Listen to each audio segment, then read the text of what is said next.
And welcome back to another episode of 15 with Finn, brought to you by Anika, where innovation meets insight. I'm your host, Adam Finn, here to guide you through the latest in regenerative medicine. In just 15 minutes, we'll explore the groundbreaking Integrity Implant system, its cutting edge benefits, and the stories that inspire the use of this product for rotator cuff repairs. Whether you're a healthcare professional, potential patient, a curious mind, or someone passionate about medical innovation, this is your go-to podcast for staying ahead of the curve. Let's get started. Welcome to today's episode of 15 with Finn, where we cover all things about the Anika Integrity Implant System. I'm your host, Adam Finn, and our guest today is Dr. David Porter from Progressive Spine and Orthopaedics in New Jersey. Dr. Porter is a board-certified orthopedic surgeon that specializes in sports medicine issues such as knee and shoulder pain. His main goal is to minimize each patient's pain and help them regain normal physical function. Good afternoon, Dr. Porter, and thank you for taking the time to speak with me today. Good afternoon. Glad to be here. Thank you. So I thought we could get started today. Just tell me a little bit about your background and education. I went to medical school at Rutgers Medical in New Jersey. Did my residency at Lenox Hill Hospital in New York City, followed by a sports medicine fellowship down at UHC Institute, which is in Miami. So obviously you've had a chance to work in two very different regions in the country. And as we all know that patient demographics vary widely depending on the region you're at. So I'm curious, what is your current surgical practice like in terms of operations, patients, et cetera? So yes, of course you're right. There's definitely differences within demographics. There's differences in training styles, and there's differences in practices within the scope of sports medicine. My current practice focuses a lot on shoulder surgery, with a significant portion coming from rotator cuff repairs and labral repairs. I also focus on hip arthroscopy and knee arthroscopy, but largely my practice is centered around shoulder surgery at this point. And knowing that you work on different anatomies, can you break it down? How often are you working on shoulders versus hips versus knees? I would say probably about 65% of my surgeries are shoulder surgeries, followed by 15% hip surgeries and about maybe 30% knee surgery. And I know you have a previous history and current, for that matter, of treating professional athletes. While you were in your fellowship, you had a chance to work in partnership with some professional teams. What are some similarities and differences of working with a professional athlete on top of their game versus just your average weekend warrior or even your maybe never work out type of person?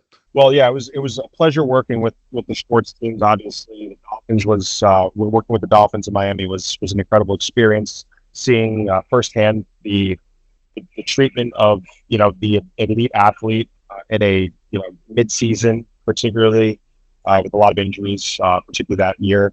The main thing that come back to is that we are essentially treating a human being, regardless of whether they're at an elite level or whether they're at weekend warrior level. And I see a lot of my patients, particularly the ones who are fairly active, have a significant motivation to get back to previous level of functioning, pre-injury functioning level. And while there's no incentive with a big sports contract, I think that majority of my patients who are young and active, especially, would like to return to the sports they were involved in, their daily activities. A lot of my patients are very active. They're young.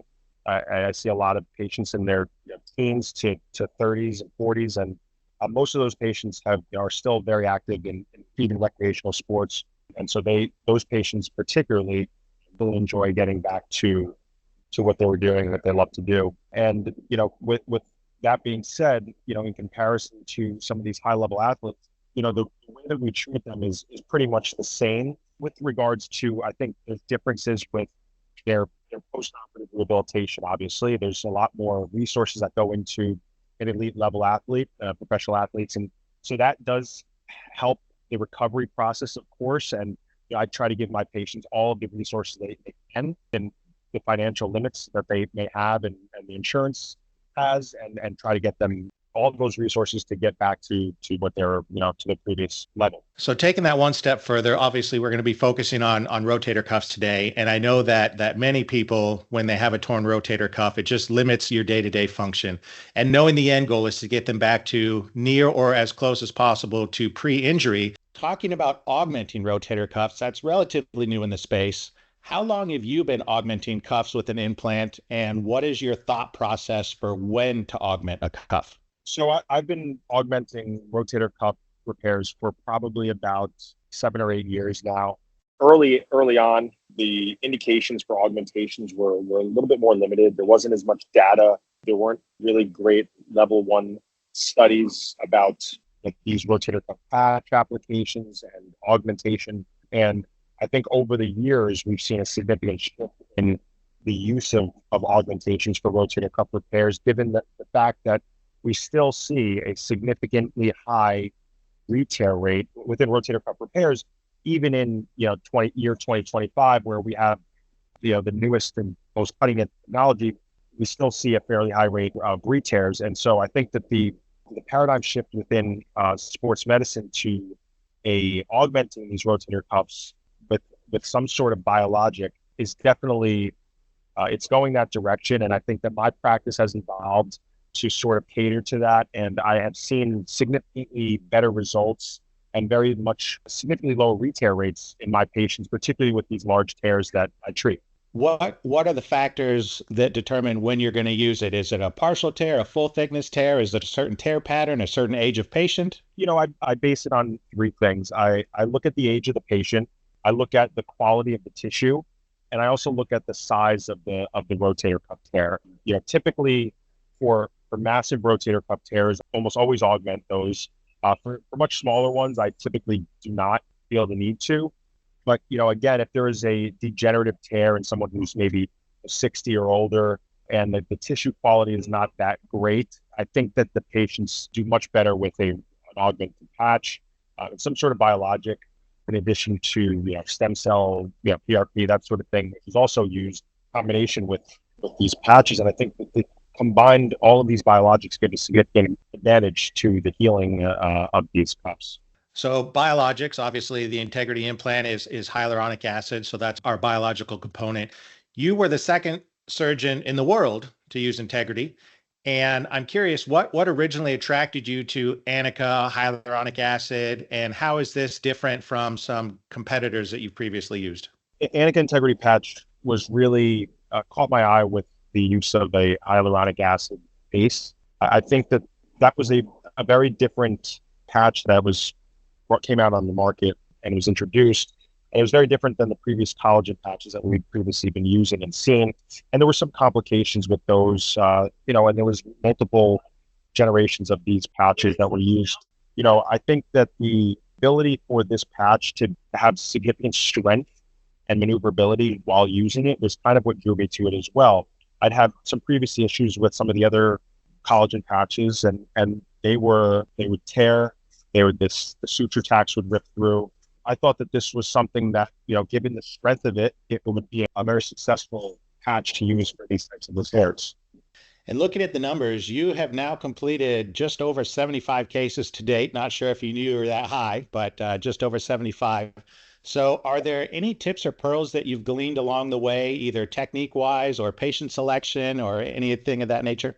Well, that's actually good to hear. I'm glad I've done that many cases so far with this. And I think with these patients, it's always a learning curve when you're using a new instrument, when you're using new biologics, different techniques. And I think what was increasing the surgical time and how I could minimize that. And some of the pearls that I've learned essentially with this patch are to, as it's a lateral row first implant, you have to really understand the footprint and where you are in relation, because sometimes it's difficult to see the cuff exactly where the footprint is. So I think sometimes I would use a spinal needle to identify the medial margin of the cuff so that I knew where I had to really augment. And this is for partial tears, for example. So that was one thing that I've started doing. The other thing was essentially using the roller, coming in a little bit lower with my cannula in order to allow the passage of the patch seamlessly into the shoulder and into the subacromial space. And I think that sometimes without the proper preoperative planning or intraoperative planning of where to put your cannula and where to put your lateral row, sometimes surgeons can be a little bit off in regards to where the placement of the patch will be and their tacks will be. So that's something that I've kind of changed over the course of the past year or so. I'm really glad you brought up the learning curve aspect. One thing that we like to tell new surgeons is there's, like a 3 to 5 case learning curve just to get adapted to the technique, the instruments. So I'm glad to hear you reinforce that. Another question I get asked a lot is your post-op rehab protocol. Is it any different when you're augmenting with an implant than what you would do with a standard repair? I think for me, when I do add it to a rotator cuff repair and augment it doesn't change my post-operative protocol. Now, For example, in partial tears, when I use it to augment those, I treat those as a subacromial decompression. I let patients move fairly early on. I think that there's the body's innate ability to lay down collagen within this patch, even within the first 6 weeks, is pretty significant. So I think that delaying motion early on is actually detrimental in these cases. I think that most of these patients can be treated aggressively with early range of motion for partials. Now, for augments, when we augment the rotator cuff repairs, I think it really depends on the size of the tear. In these massive cuff tears, I think the general consensus is to slow patients down. We don't like to, aggressively move them early with physical therapy because of the risk of a re-tear. Even with these augments, I think there's still a re-tear rate. Personally, for those, I slow them down in general always, but it doesn't change my management of how I slow them down. It really is what I would do with or without an augment. I think it just helps biology of allowing patients to they feel a little bit more confident at 6 weeks or 3 months that the cuff has healed, as opposed to having a greater than 50% chance of a re-tear for some of these massive cuff tears. That's excellent feedback, and I'm sure many people listening will be very appreciative of that bit of advice. One more topic to cover, and probably the most important, you brought up the importance of clinical data. So you have recently completed a small retrospective clinical study using Integrity for cuff repairs. Can you talk a little bit about the parameters of the study and what are the results that you found? For us, we looked at about 40 patients early on, and these are the first 40 patients I did. We looked at their range of motion, their preoperative visual analog score, which is essentially how much pain they're having, and then we looked at range of motion and strength as well. And there was a significant increase with the patch of strength from time 0 to 3 months, 3 to 6 months as well. And also there was a significant decrease in the VAS pain scores early on as well. And so I think overall our clinical results were consistent with what we believe in as surgeons and who are using this type of biologic. And that is to say that we hope that over the first 6 months or so, or early 0 to 3 months, we'll get some significant pain relief and improvement in range of motion and strength. And that's kind of what we saw with our data. Obviously, this is very early data. It's a small study, but the results are extremely promising. And, from our small cohort, our rate of frozen shoulder, our rate of revision, re-tears was extremely low, even lower than what we see in the literature. And so I think that the results of this study are very promising. And I think that further studies are going to be needed to really evaluate long-term effects. But I think that from an early standpoint, I think we have very, very good and promising data here. Agreed. For those that would like to have access to this white paper, it will be published here shortly, but it is also available through ANICA, so feel free to reach out to your local representative. Dr. Porter, thank you so much for your time today. I'm looking forward to you hitting those triple digits. It should be coming right around the corner before you hit 100. Thanks again for your time and for your trust in ANICA and your use of the Integrity Implant. Thank you very much for having me. I appreciate it. And, I'm excited to be a part of the early journey with this product. And I think it's, I would encourage people to try this product. I think it's going to be something that in the future, pretty much we're all using for rotator cuff repairs.